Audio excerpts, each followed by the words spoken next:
Okay, I'm back for part 2 of our Hummingbird repetition and pattern project. So part 2 is going to be the adding of the color. Again, if you picked a different object, you're gonna possibly have a different color. I chose purple on this one just because I like purple the best. It's my favorite color. But what I want you to make sure you work at trying to get is 3 different values. I've got the lightest value here. Oops, there it goes. The lightest value here in this first row because that's where I use the most water. Then the medium value or saturation, that's where I used about half water and a little bit more paint. And then the last value has the highest saturation, and that's because I used more paint.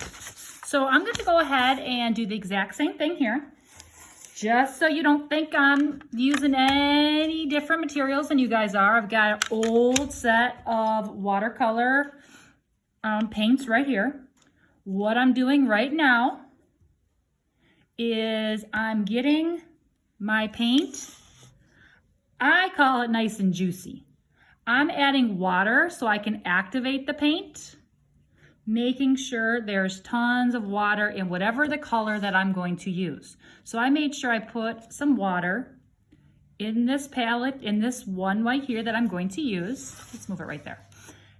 And I'm going to get started now. I want to make sure I have a baby food jar full of water, which I do here. I'm going to go ahead, and when you're doing the lightest value, you actually want to paint your object first with just plain water. It's going to make it easier in the long run for you to create a light value.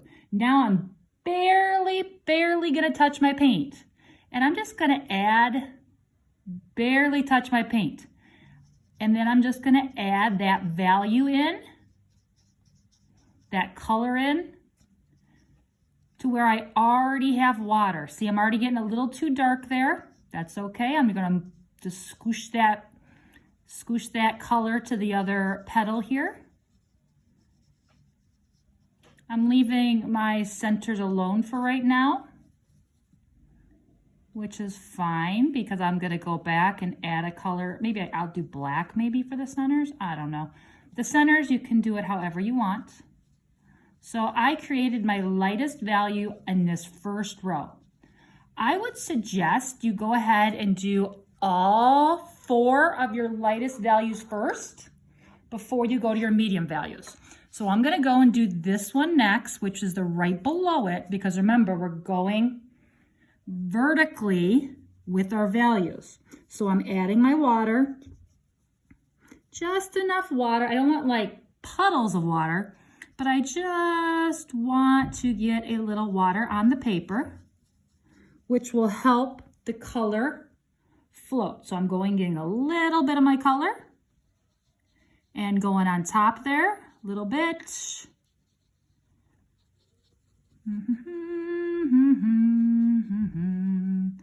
And if you don't get exactly in the lines, that's okay. That's what I love about watercolor. Watercolor sometimes has a mind of its own, and it gives it an artistic look. There's darker spots, there's lighter spots. The only thing I want you to try to do is make sure this first row, you try to get it as light as possible. See what I'm doing here? I'm taking some of the paint on this darker one and moving it to an area that has less paint. Okay, so let's pretend I've done all 4 of my lightest values.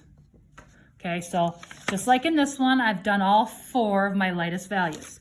Now I'm gonna go and do the next one. This time I'm not gonna pre-wet my paper. I'm just gonna get a little bit of, I get my brush really wet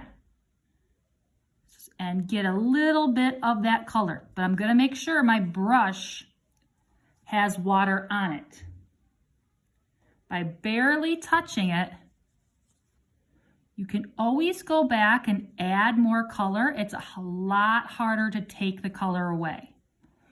So you see what I'm doing here? I'm going back and forth, water, and I can go back and I can add more. If I think it needs to be a little bit darker, I can go back and add that. That's fine. You can always add more. It is so much easier to add than to take away. So I'm just going and I'm adding my medium value here.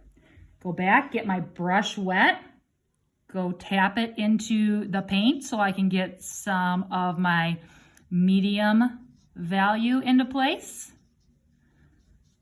Okay, going back over certain areas because I want to make sure. I want to see a difference between your lightest and your next one. I want to be able to see a difference in value. Okay, I think I've got it there. And let's do one more and then we'll go ahead and move on to the darkest. So I'm gonna go and I'm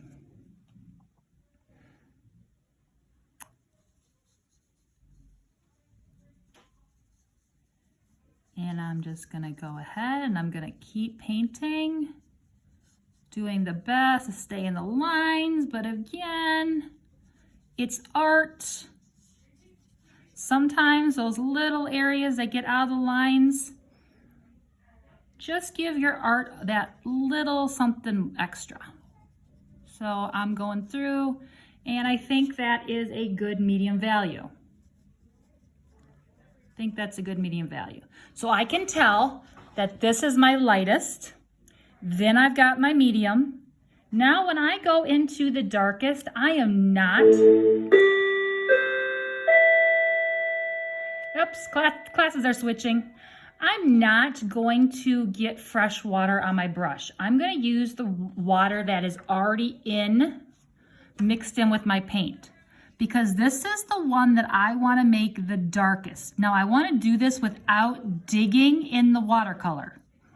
It's very important that I don't dig inside the watercolors. What I'm doing, I already have that little bit of water in my palette. So I'm just dipping straight into there.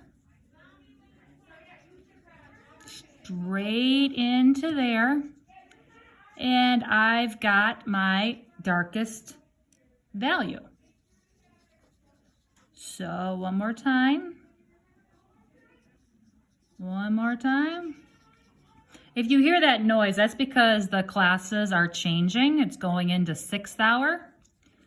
So I'm just finishing this, going into 6th hour. Now, do you see how I know it's a little harder because it is wet.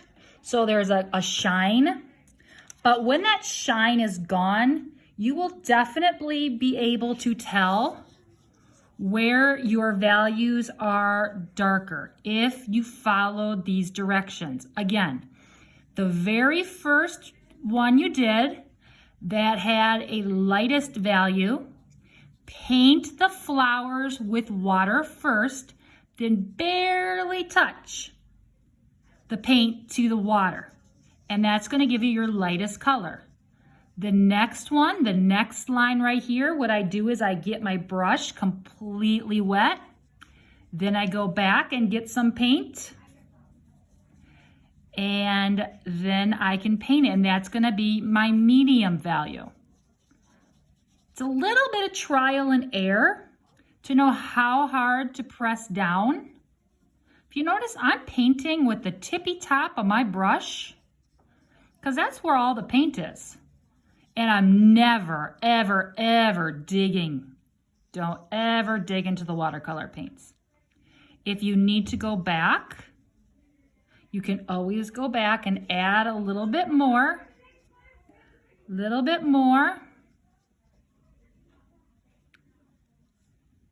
So you have the darkest color. Now I'm going to let this dry and I will meet you back here for part 3 when we talk about how to create the hummingbird.